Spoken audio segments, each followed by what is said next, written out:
Welcome to Winners, Wallets, and Worldviews, the only show that's going to teach you how to be somebody. Where in your life did you learn that you're not good enough? Take what you're most passionate about and what you're most fearful of, and what is the plan to overcome that fear, and what is the plan to enact that passion. All right, everybody, welcome to Winners, Wallets, and Worldviews. I am your host today, J Armstrong. You can follow me on Instagram at AaronArmstrong33, or you can go to my website, AaronJArmstrong.com. Two very special guests you guys may have heard of before. So Marissa, my wife, she's to my right, and I'm not sure if it's your left or whatever position you may be facing. I'm so used to saying that in the audience or whatever, my right, your left. But Marissa's here today. We also got Mike Gehrman, our creative director at Armstrong Ventures, also owner of Mike Gehrman Filmworks, to my left, which we'll just say you're right too. So anyway, today we have a big subject. We're coming to you from Washington, D.C., and we want to talk a little bit about some creative marketing, but we also wanted to bring a little bit of perspective to some of the current events and a little bit of what's going on in the world today. So guys, welcome to the show. So happy to be back, AJ. A little sarcasm in your voice. Glad to be back. Glad you invited me back. I wanted you to come on the show because, quite frankly, Marissa, you get me the most downloads. Oh. And it must be your voice. Nice to be. Just a little bit of feminine vibe into the mix. Yeah, that's all right. And Mike, you're always exciting to have on. And I'm new to the show, but I've been on the lives. You've been on the lives. I've been on the lives. Those got back on the show. Those were on. Well, these are easier since they're not live. Yeah. This is. Yeah, we can edit out things that don't sound exciting. Yeah. That'll be a lot of my part, I think. Yeah. Just cut everything out for Mike, Chris. Cut all my stuff out. yeah, it'll be. Well, anyway, so we're in DC right now. I'm speaking tomorrow. We're doing a conference where it's international. Well, not international. It's national. It's all around the country. So we'll be speaking in DC coming up soon. We'll be in California. Shortly after California, we'll be in St. Lucia, and then I lose track of where we're going. Orlando, there's Atlanta, Boston, and there's an Atlanta, then there's Dallas, then there's Chicago, there's a Boston, and there's we're doing Philly. Boston was December, wasn't it? Yeah, it's a ways out. Yeah, we don't plan that far ahead. Yeah, we don't think about December. Next month. We got a lot going on right now that we got to figure out. Yeah, that's all Dan. He figures all that stuff out, right, Dan? Anyway, so we're in DC. This is a pretty exciting area. We're actually staying a little bit outside of town, and Housekeeping's here. Yes. Hello. Hello. Hi. Hi. Hi, please. I'm housekeeping. Could you come back in like an hour? Would that work? An hour? Thank you. Thank you. 1 hour. We'll be out. We're totally keeping that in. We're totally. This is the life of a podcaster when you're doing it on the road. This is how you. Hey, the guys, you questioned my podcast as being raw. That was proof that this is raw. Marissa's been like, "You're gonna get that out of there." Anyway, no, whatever. Keep rolling. She just came in. Now she's gone. But I like how she just walked in without. She knocked. She knocked. We didn't immediately turned. We didn't respond right away. We could have been doing anything. We got cameras rolling. And this is just, yeah, we're coming in. You gotta clean your room, man. Like there was just no hesitation at all, and she just freaking. She's probably seen everything. Oh, can you imagine? If you approach it like that, usually they knock a couple times. Are you sure there's no way, coming in? And this was just boom. No, she's got to get a job done. She's coming in. She's got to clean. She's like, I got she's stuff like, to do. I've seen everything. Like, oh my gosh, the stories I've heard from people who work in hotel management. Like the one your I sister. told you. Well, not just my sister, and she only worked in hotel management for like a year and a half, but her friend who witnessed a guy cut his arm off right at the front desk of a Marriott. Yes. Like he literally went to the front desk, said he was going to commit suicide. So obviously they're all on watch. He had some, mental issues going on, and he cut his arm off. I'll show you, and he just saws it off. Yes, he brought a saw with him in his bag up to the room. He just had checked in. It wasn't very much later. Went to the front desk and sawed his arm off in front of them. Oh my gosh! Dude. Right? That's that. I hope everybody got treated for PTSD for that. Yeah, seriously, that's just nuts. Crazy. But we stay in hotels all the time, and your sister, who works for Hilton, she used to work for Hilton. she always talks about like, I will never stay in a hotel knowing how gross it is after working there. She says, she's like, I don't know if I could even. Yeah, she gets you deals, right? You know, stay on all. Like, we became gold members off of you. Yeah, Our 2019 travel. Yeah, we just and then this upcoming speaking tour. It's just hotels. It's the life of a rock star, really. You know, the famous Joe Walsh says, "I live in hotels, tear out the walls. I have accountants, pay for it all." And that's kind of our life now. Only we don't. We don't tear the walls out. We don't tear the walls out. We do get free happy hour, though, at the Embassy Suites. That is a fact. Yeah. They're going broke on that because of us. Yeah, we're going to bankrupt them. We're going to bankrupt them on the coffee buffet alone. The coffee buffet alone will bankrupt them. Oh, my gosh. Well, folks, interesting interruption. Appreciate you sticking through with us. But anyway, so we're in the D.C. area this week. We're speaking down here. And what's interesting about D.C., I got the same kind of vibe when I was in Philly a little while ago.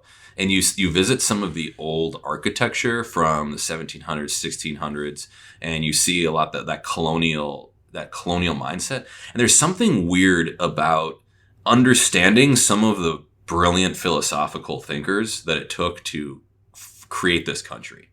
And I think I don't know what it was, but when I was in Philly, especially, I'm walking, I see, Ben Franklin lived here, right? And it's just like all these different people came together and they thought about how the United States was going to come together in these different rooms and lobbies. And I couldn't believe the amount of foresight they might have to think that way.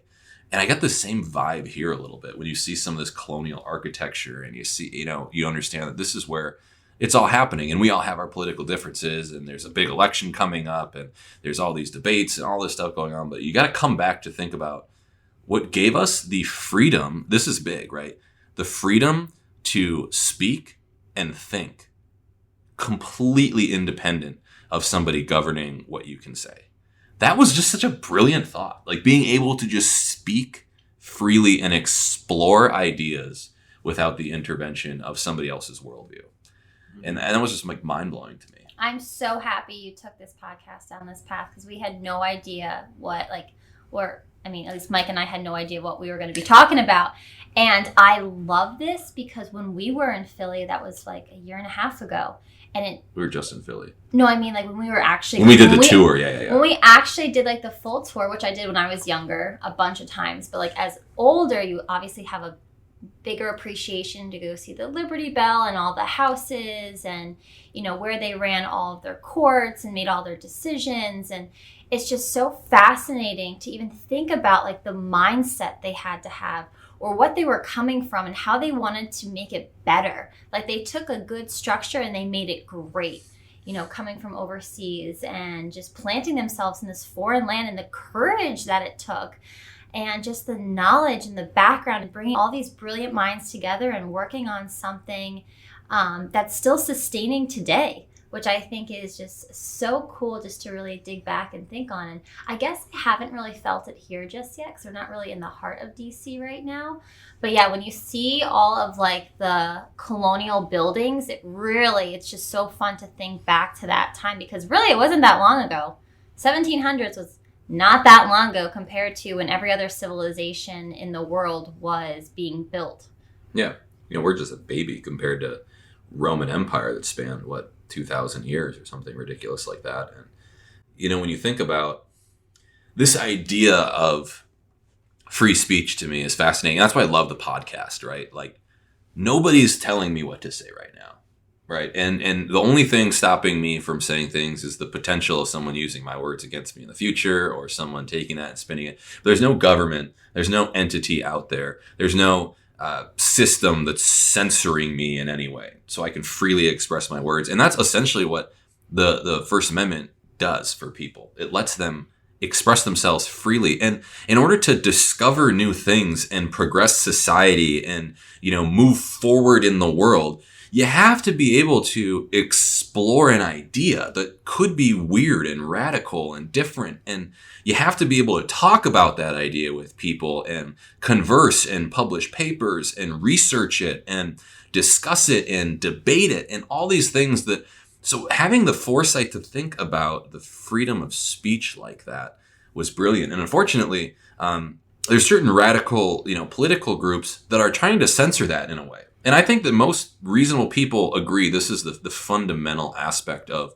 why America succeeds so well, is because we have the freedom to talk, we have the freedom to discuss, we have the freedom to explore these different ideas on whatever side of the political spectrum you are. You could be a full-blown communist, you could be a fascist, and you could find a little clique and community in the freaking United States. That's how crazy it is to be able to speak this way. And I think that's okay, because in order to decide if that's a good idea or a bad idea, you got to be able to talk about it, you got to be able to debate it, and you got to be able to publish research around that, you know? So it's just interesting times we find ourselves in today. And one of the things that I'd like to discuss on my platform is just how valuable it is to have your own thoughts, have your own opinions, have your own freedom, and be able to use that in, if it's your brand, if it's your, you know, we call it on the venture side of this, your strong point of view.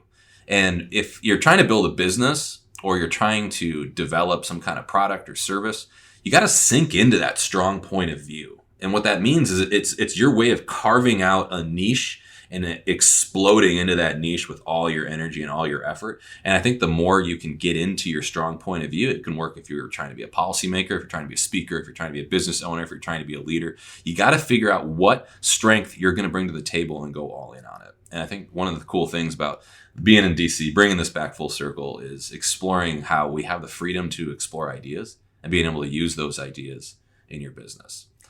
Yeah, and this is Mike's first time here. Well, we're Yep. technically right now in Virginia. Yes. First time And- we're staying in Virginia. We're staying in Virginia. Yeah, But we're also going to DC. So that's the first time for me. So Yeah, you're going to feel the vibes. all those 1,700 buildings. I'm excited. This is going to be cool. Well, so Mike, you've worked in creative, film, you've touched in a lot of different aspects of any kind of design aesthetic where things that are visually pleasing. So I'll say photography, I'll say, video work, logo design, graphic design, etc. I don't know how you brand that typically, but when you're working with a client, in our case, you work with us a lot, but how do you pull out someone's strong point of view and turn that into some type of like brand aesthetic or some type of marketing strategy? I mean, what's like your process of figuring out what someone's strong point of view might be and how you can create that and get someone to, perceive the right message, if you will? Well, a lot of times it kind of starts with a consultation where I'm going to be asking you questions and really just trying to get to know what drives you as a business owner and what you're trying to do with your strategy, with your business. Sure. And who your audience is. A lot of business owners don't necessarily even understand or know their audience. And knowing your audience is a powerful tool, because when you know your audience and where they are, how they act, their behaviors, when you understand that, you can then start to message to them. You can start to actually reach them in a way that will benefit your business. Sure. And so that's for me, as I approach it from getting to know the business owner. I work with a lot of small like solo entrepreneurs, and they don't necessarily have if they're just starting out, they don't necessarily know their audience. That's true. And getting to know their audience may be the first step. If they already have a good understanding of their audience and who they want to reach and what they want to do with their business, then we kind of move on from there and create a strategy that's going to work for them. Two good things that I want to stop you for a second that you talked about there. So the first one was understanding the goal or the objective. And we talked about this a lot last episode on strategy. It's like, what is the winning aspiration? Like, what are we really trying to accomplish here? And you'd be shocked how many people don't know the answer to that question. They're starting a business. They might even be making money. They might even be doing something, making money, doing well. And they don't know what their goal is. Yeah. And because like if they're already starting to make money, that feels good. They feel like they're being successful with their business, but are they accomplishing what they set out to do? Right. But I think as a business owner myself, I always feel like keeping my business flexible, because like I want to be able to keep doing what I do, but I also want to be able to grow and change and adapt if I need to.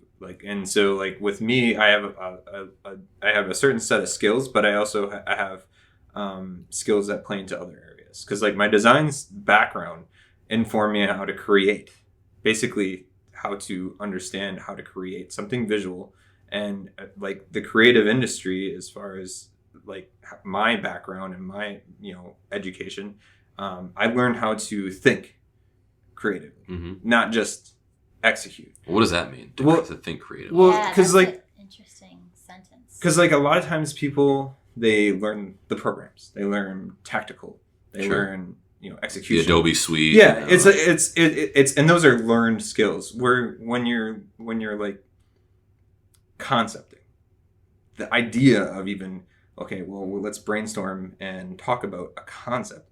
How do we build something around a concept? Like that's like higher, loftier thinking, and understanding that from a design perspective, and then applying it to like film and applying it to photography. Like it all kind of intertwines. It's like, well, if this is our concept, that's going to drive our decisions. It's going to drive, and that's the same thing for filmmaking. If this is our story, that's going to drive our decisions that we make in filming. Yeah. And so like it's really getting that concept and strategy nailed down first, and then that informs other decisions. Then decisions become easy, because then you can be like, well, if we look back at our original concept or original idea, original brief, whatever you call it in your business, this is what we set out to do, and that informs our decisions all along the way. So it's kind of creating that roadmap. And if you look back then at the concept and things aren't like aligning, you're like, okay, we need to change something somewhere. Either we're going off of our concept, or we're like, because that's where you can really identify like your scope creep, like like if things are getting out of budget, out of the production. Why are we filming this? Why are we shooting this? Why are we putting this in there? Then it's like you can discover that really quickly, because you're like, well, why are we going? If we look back at original concept, why are we doing this? So I think that's what I like to do with my clients, is get them solid on that, and then move into actually like, because that basically gives you permission then to create. Yeah. Like there's like, we have this strategy, we have this concept, now we can go create it. Now, so like getting the goal, figuring out where you're going, and then how you want to take the people or characters or whatever through this journey to that destination, right? You're trying to set the destination, and you're allowing, everyone has a motive, right? Like, and all these different people in your business or your characters or whatever concept you want to look at are motivated in different ways, and you want to be able to understand what's going on and be able to follow that journey along.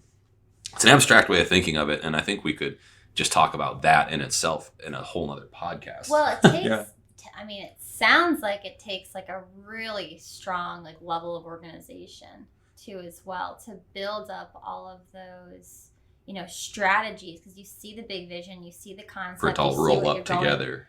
Yeah, and like that, like, oh my gosh, that just overwhelms me just to even think about the creativity, or even just posting on social media. Like, yes, I know my customer, I know my consumer, I know who's buying my packages.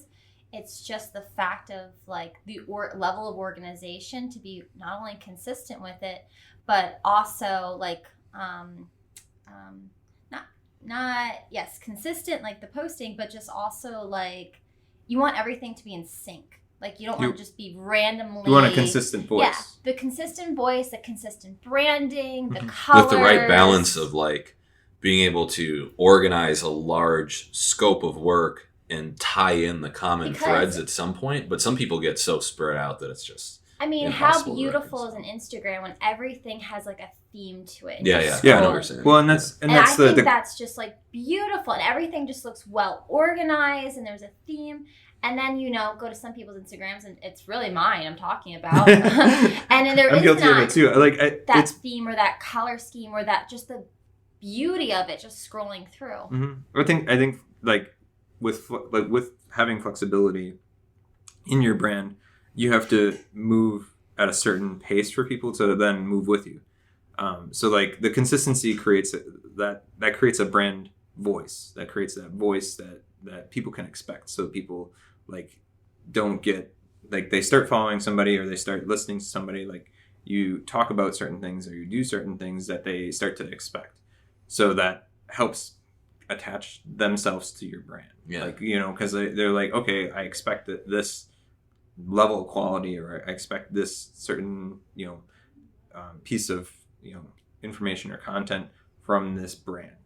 That makes that brand message and that consistency helps people like attach themselves to it. Like, because you like as your self identity identifying with your with brands, like if you think about like where you shop, we have neighbors. It's the same housekeeping people, dude. But if you think about where you shop, the things that you consume, your behaviors, like all that informs your self identity. Yeah. And if you have an inconsistent brand message, then it's hard to then attach that brand message to your self identity, because you don't know you could be like wanting to attach yourself to a certain thing that reinforces your self identity, but you don't know what they're going to do next. Mm-hmm. There's unpredictability, but that can also be exciting too. So I think there's a fine line about unpredictability with a brand. Doing something that's out of brand message can, sometimes it can create new energy, but your it could brand also message could be to be spontaneous, right? or change or creative things. or innovative, right? Yeah, but like within a certain vein, and then so that it becomes it's like there's still somewhat surprise, but it's on brand, right? And that's what like that's it the wouldn't whole surprise term. it wouldn't surprise me if Elon Musk or somebody decided they were going to start getting into the diaper space or something, just because he's so unique with the different businesses he pulls into his companies, or like he's got such it's almost like he is spontaneous, and so his brand message could foster a unique business. Well, his advantage, brand message is innovation. So like innovation in any aspect. If you want to pull it up or to a any higher brand. level, I think what he's trying to do is he's ultimately trying to colonize space.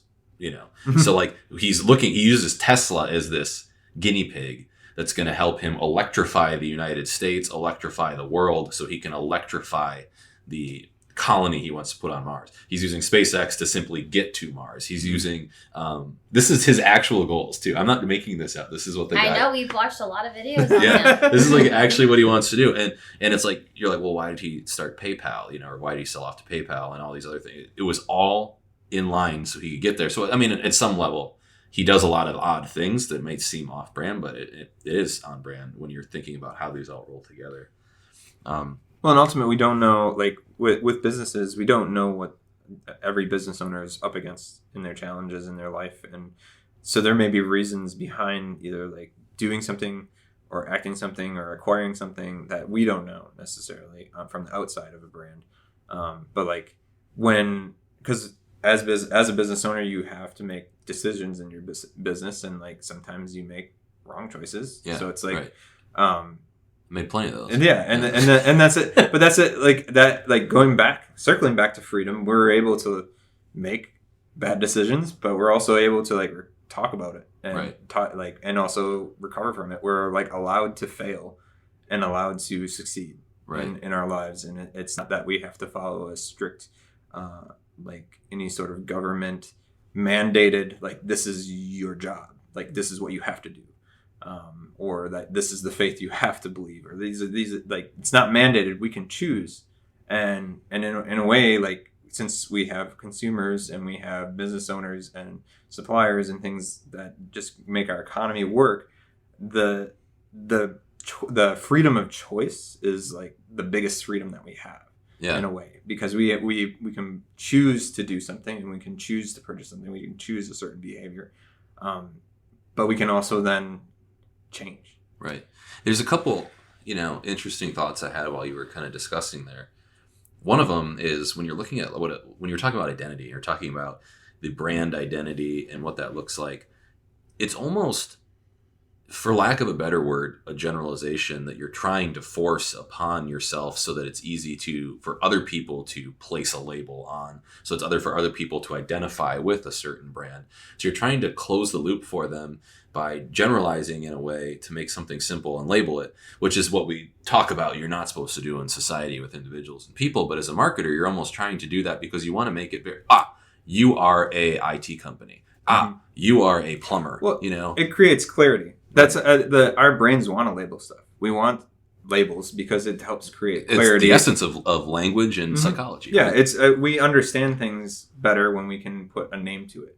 That's why we have names, Right. And we have places that it's and we understand people are very complex by nature, but we also can simplify them. Like AJ's the obnoxious talker guy. It's just like there's much more to me than that. But it's just when you have something, you have a second to describe something.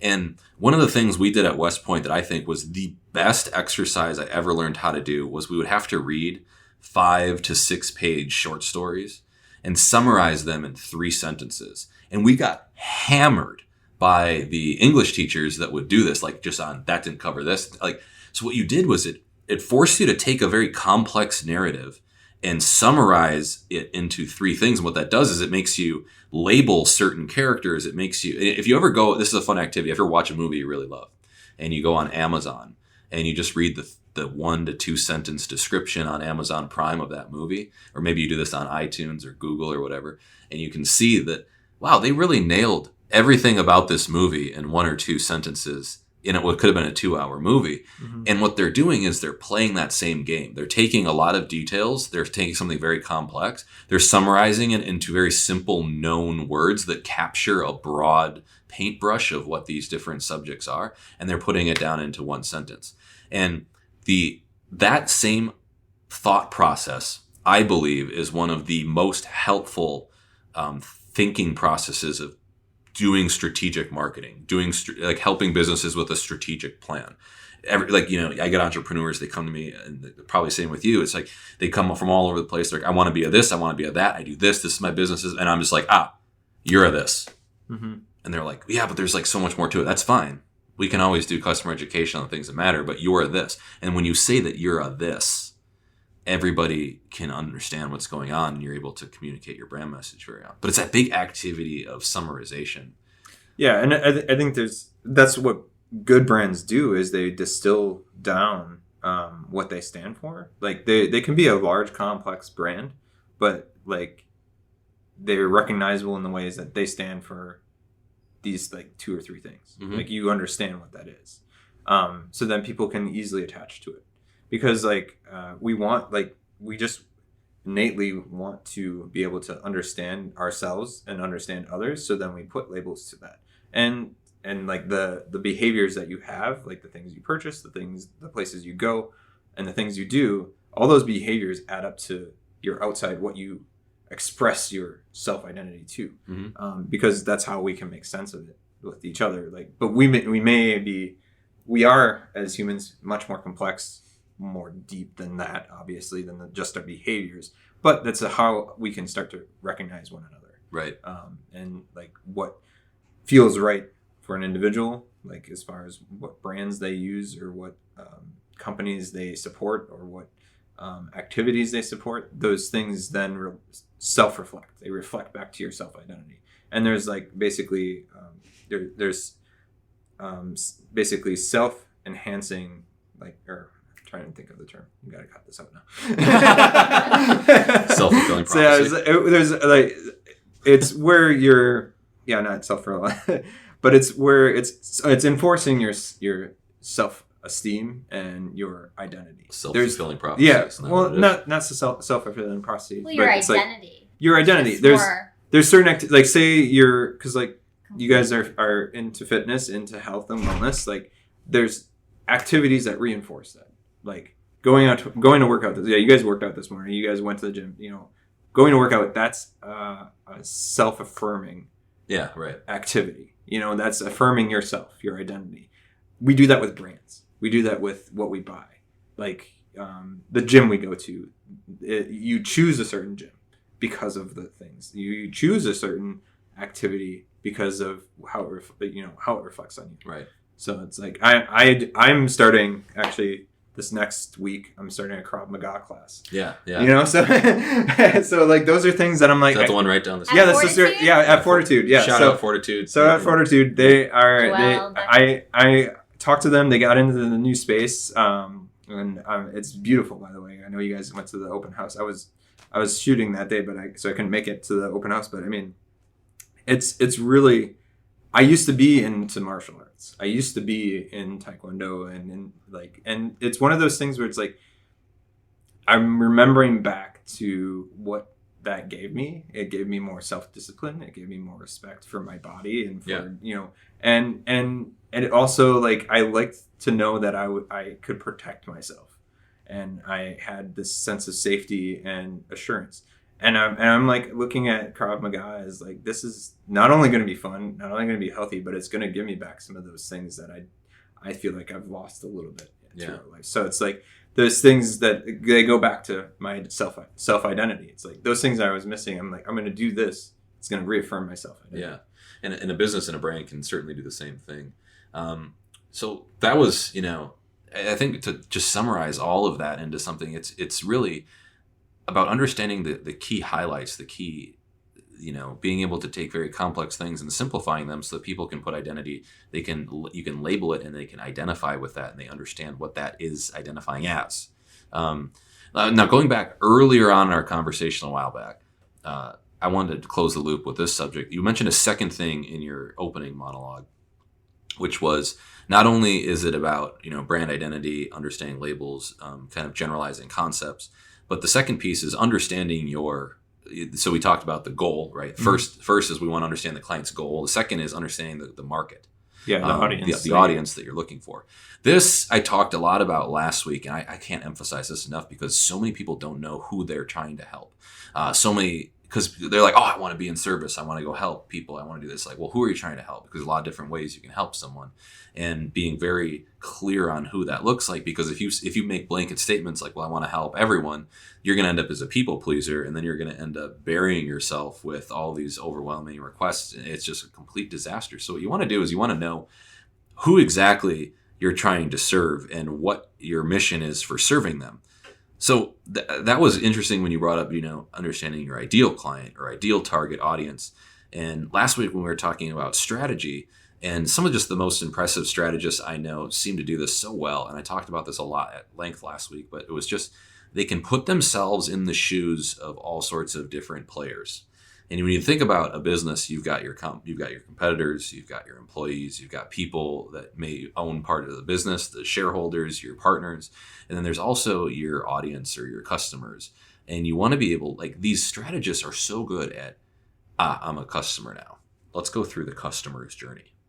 What does that look like? My customer is a 76-year-old widowed grandmother. How is she going to purchase my product or service? And what is going to make my product or service exceptionally perfect for her? If she's she came from the Great Depression era, whatever. So maybe price really matters for her. So driving my strategy to minimize my costs could be how I'd operate my business differently. Now, that's very different than if I'm talking to some 26-year-old, woman that might be married into a wealthy family that might have very expensive tastes and doesn't care necessarily about cost, but cares about the quality of the product and maybe their self-image. Mm-hmm. Well, you can tell how I just painted a very different picture by these two people, contrasting the two. One might be a humble widowed old woman that's tight on the budget. The other is a very self-indulged, woman that might be married into money and has a very different purchasing behavior. So you can see the huge contrast in characters, and you can see how their purchasing behavior would be very different, and how you would change your strategy to market to these different people. And if you can't answer that question with your people and your audience and who you're selling to, you're going to have ineffective marketing strategy, and you're going to be wasting money. Well, of course, that's like Lululemon versus Sears. Well, it makes sense like that, right? But then when I talk to entrepreneurs all the time, they can't answer that question. They say everybody needs my invention. Everybody. I heard a few times from the same person that your ideal customer in most situations, not all situations, is who you were 5 to 10 years ago. Because you've developed those skills to help that person overcome what you once went through. Now, I used to disagree because it's kind of confusing at my studio, because I do have a lot of women who come to me who are like, you know what, I'm at this point in my life and I am morbidly obese, or I am obese, and 100 pounds is something I need to lose, or 50 pounds is something I need to lose. And that's something I can, at that level, identify with, because I've never lost 100 pounds. I've never lost 50 pounds.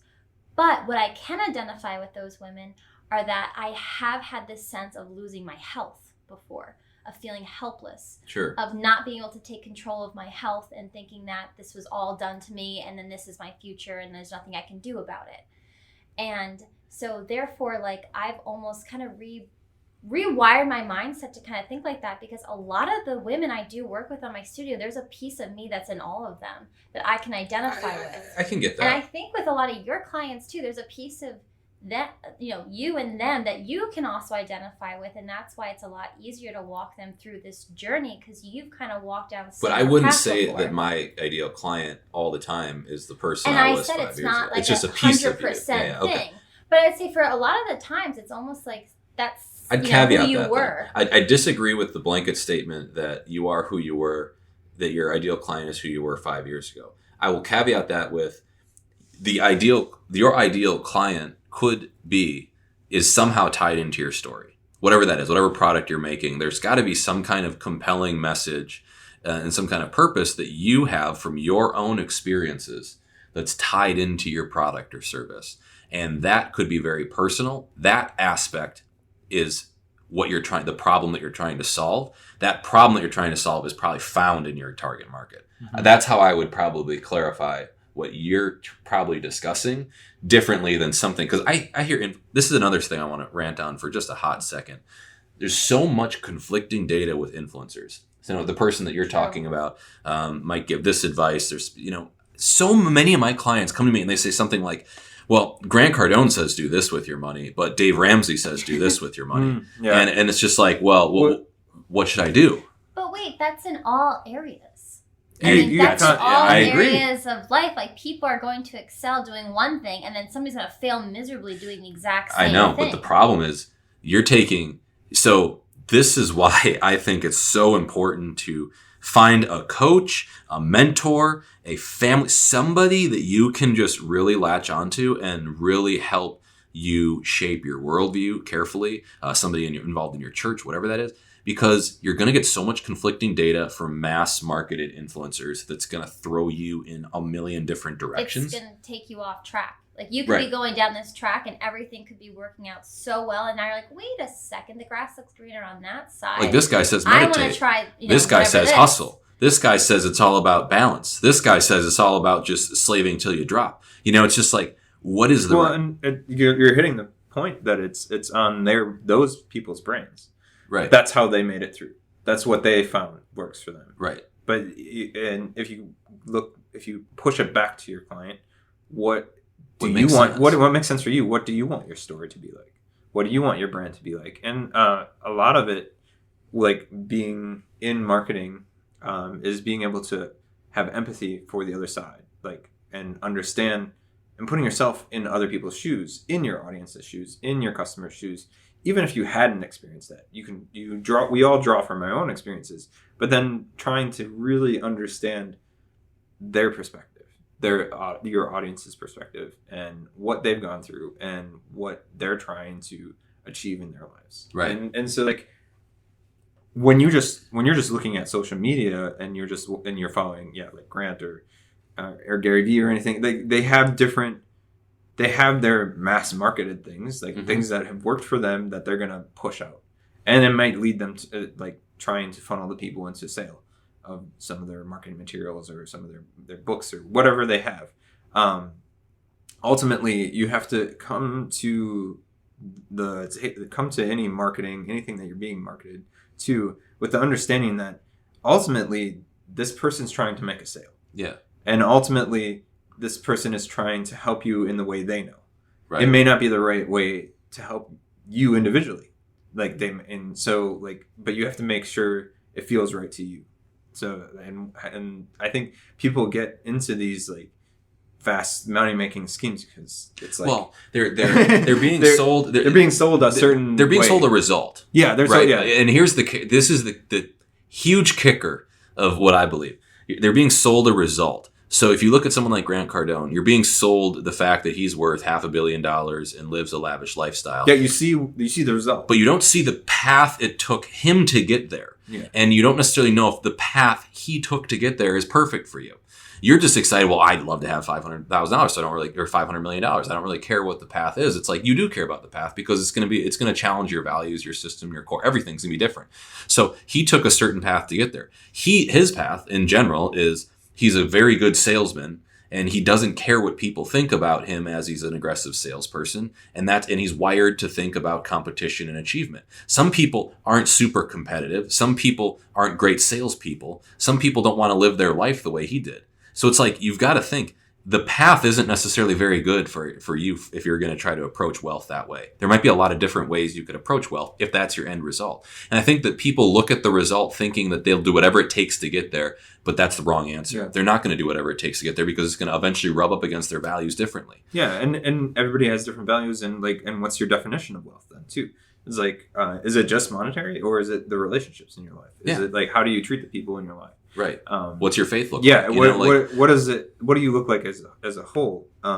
That's more defining than just following like Gary Vee says, hustle, hustle, hustle, hustle. You just got to hustle. You just got to work. You just got to do this. And then Tim Ferriss says things like, well, no, it's all about just being super strategic with where you spend your time and where you spend your energy. And it's like, which one's right? It's like, do you identify as someone that wants to just, float your way to the top by being very careful and strategic? Or do you think of yourself as someone more, it's like, I got to be busy doing something all the time. I got to work. And it's like, well, those are two paths that get you a relatively similar result that are very different. And what the thing is, when you're getting marketed all this massive stuff, I follow Tim Ferriss, I follow Gary Vee, I follow Grant Cardone, I follow Tony Robbins, I follow the whole work zone, right? They're all great and they all have very different pieces of information. But the fact is, no one's going to customize something for me. Yeah, they're up in their they're up, and this is how I did it. This is my brand and how I market. Yeah, and this is their formula. Their formula, and it's like basically.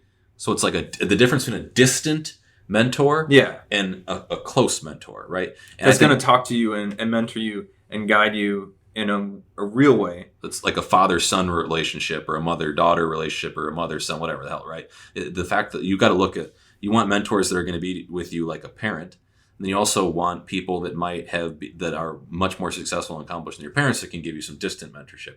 I think we're in a world today where there's not a way that people are doing a good job of reconciling the two, right? It's very different they see a distant mentor, they see a close mentor, and you got to understand the world from both of those spots. Well, it's I think we're inundated with success stories.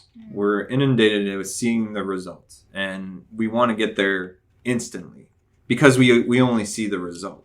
And so I think it's having the patience with yourself and that patience with your business to try things, to fail, to learn from your failures, and be able to move into a space where you feel successful and really defining what your success is.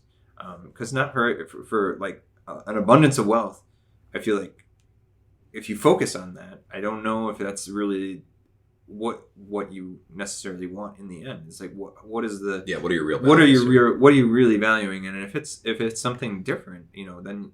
But if you don't if you don't have someone talking with you about your values, how are you going to even know what they are? Exactly. You might not even know what you really value until you really think about it yourself and talk about it with mentors. Well, then you're going to be influenced by somebody else's values. So it's no easy longer, to be like you haven't even thought about your own, so you're just taking on somebody else's. Yeah, that's possible. Yeah. Well, and I feel that happens a lot with the parent-child relationship. Is that a lot of times you adopt the values of your parents, and then you get stuck in the cycle. And then there's a perpetuating cycle of those values, which good or bad, that's how evil, is brought up into the world too, is because if you had upbringing that was evil, sometimes you adopt that evil. That's how it kind of like we wonder how things happen and like with evil things in the world, and it's like that it's perpetuated. Because it's like there's no breaking in that cycle, and it's unless the decision or the influence is brought into that person's life. And that's one of the reasons that when we talked about this a little bit this morning, but when we rolled out the venture project and what this is all about and creating a mentorship community was to help people filter through the noise in the space, right? So you have these distant mentors, the Gary V's, the Tony Robbins, all these really established people that are great and they put out content that's informative and helpful and it's free and it's all over the place. but they don't have a very close community of mentors that might just be a couple steps in front of them. They might be 15 steps in front of them, but they're not 100 million steps in front of them. So that you want to have. I was seeing a huge void in the market, in the world for that.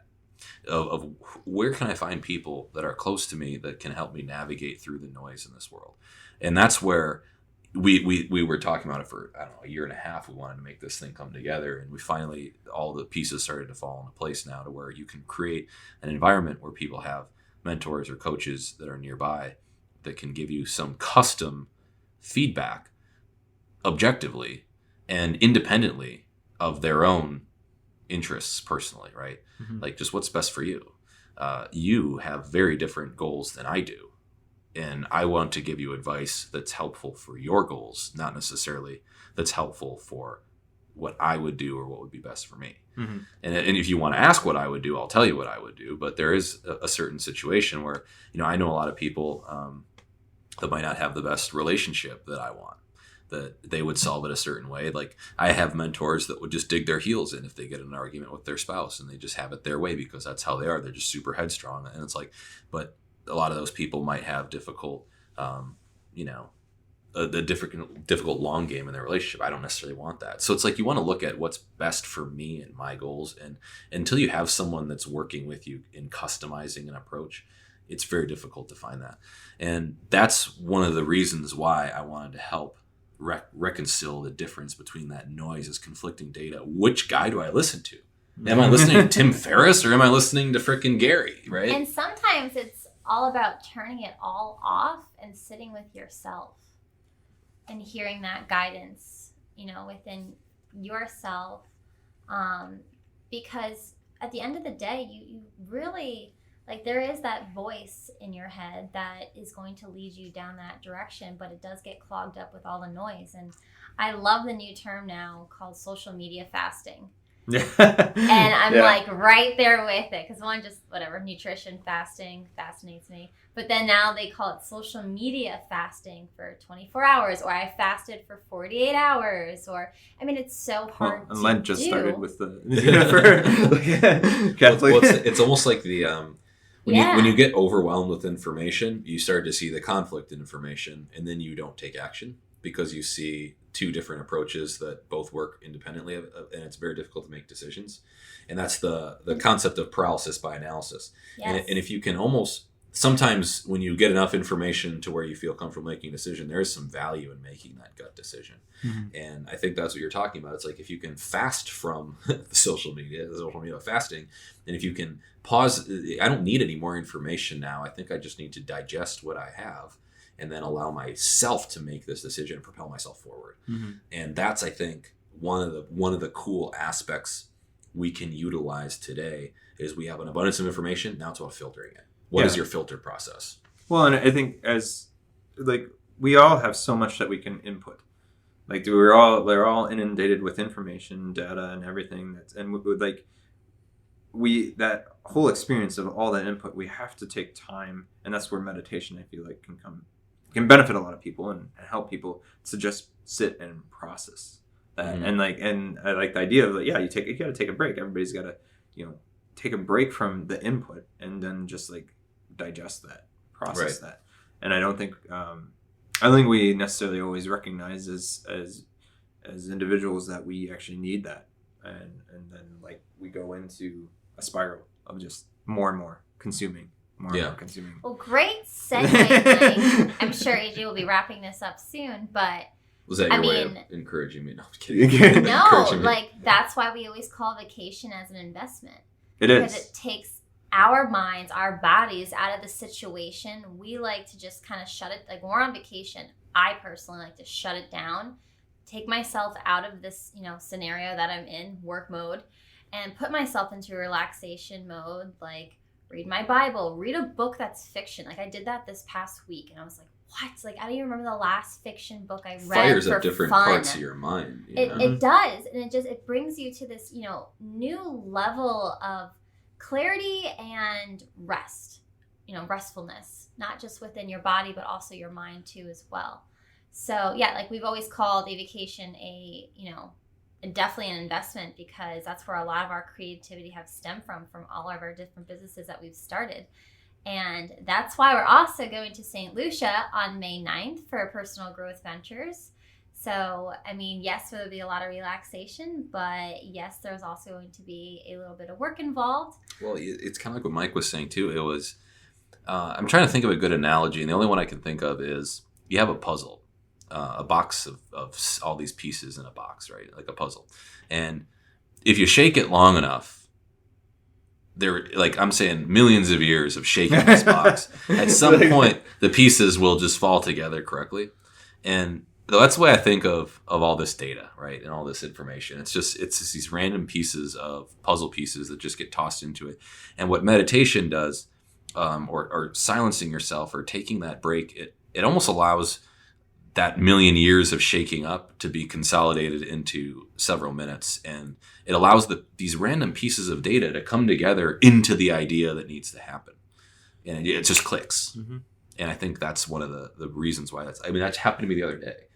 We were looking at beach frontage, and there was a property I really liked, and I'm like, dang, how are we gonna like pull together the funding? I don't know if I want to take all this together, whatever. And then it just clicked. I'm like, there's all this information that's been thrown to me at different points in the last year, and I'll click together how I could maybe make this work. And that's where I started to investigate an idea. But that happened because I was just sitting on the beach, just chilling there, literally silent. I remember that. I was just sitting there at the beach by myself, staring at the water with no headphones, just my sunglasses on, burning my skin to death, getting sun poisoning. That itches like a lot, by the way. And yeah, you guys are a lot tanner than I am. See, I came directly from Wisconsin to DC. You guys came from Florida. So. and the idea just clicked together. And I think that's why allowing yourself to process that data is really helpful. Well, wow, we covered a lot today. Very deep discussion. You guys got to check out our housekeeper.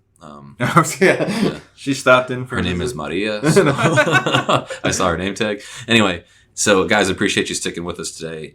So this is Mike Gehrman. He's our creative director at Armstrong Ventures, also owner of Mike Gehrman Filmworks. Where can they find you, Mike, if they want to get a hold of you? On Instagram, you can just look up Michael Gehrman. That's kind of my main Instagram. But I also have Michael Gehrman Filmworks. That's the other Instagram. That's going to be just wedding films. I just started this year. And I still need to get more content out there. Otherwise, on Facebook, Michael Gehrman Filmworks, if you search that. And then also my website, just Michael Gehrman. So. And that'll all be in the show notes. Kristen will make sure she puts that down there. And then Marissa, where can they find you? Well, you can find me on AJ's Instagram. As well as Marissa Armstrong with 2 G's on Instagram, Marissa's Fit Boutique on Instagram, marissasfitboutique.com. I highly suggest you go and check out that website, because on the home page is actually a film done by Mike here. And it gives a nice little brief discussion about exactly what Marissa's Fit Boutique is all about. So be sure to go check that out under the training tab. Yeah, and like I said, you guys know where to find me, AaronJArmstrong.com. This podcast will be on there. Most of the film and video work is done by Mike. It's on my website as well. And you can also find me on Instagram at AaronArmstrong33. We're pretty excited to be launching the Venture Project. It's free. This isn't one of those things that you're going to get sold on anything. We just want to create an actual network. And it's going to be focused mostly on local business owners. So if you're in the Wisconsin area, we encourage you to check it out. You can go to theventureproject.oshkosh.com. Or you can go to the Facebook group of The Venture Project, or you can like the page, The Venture Project. It's all available on social media as well. We also have an Instagram account we just started. It's pretty new, but we're having free events, free drinks. I'll be speaking at all the events. We're going to be doing networking. We're going to encourage people to summarize things like we talked about, the complexities of their business, into elevator pitches that can be delivered within seconds. And we want people to start learning how to do the summarization activity, because I think that was the most valuable thing I could do as a business owner. And when I work with people for strategy, it's about summarizing complex things. So theventureproject.oshkosh.com or AaronJArmstrong.com for everything else. Without any further ado, guys, thank you so much for listening through to the end. We always appreciate our listeners. Last little note I have is that we're going to be giving away a $200 Amazon gift card to anybody that leaves a review on our iTunes page. So if you leave a review and you leave a 5-star comment and an awesome how this podcast helped you in your business or your life, we would really appreciate that. Screenshot that comment, send it to info@aaronjarmstrong.com. That will enter you into a drawing for a $200 Amazon gift card. What's awesome about this is I put this out 2 weeks ago. I think we only got like 2 people. So if you honestly, if you got really good chances. you have really good chances if you put an Instagram or a comment on our iTunes podcast page, pretty dang good chances you're going to get $200 Amazon gift card. So without that, any further ado, guys, thank you so much. Be somebody.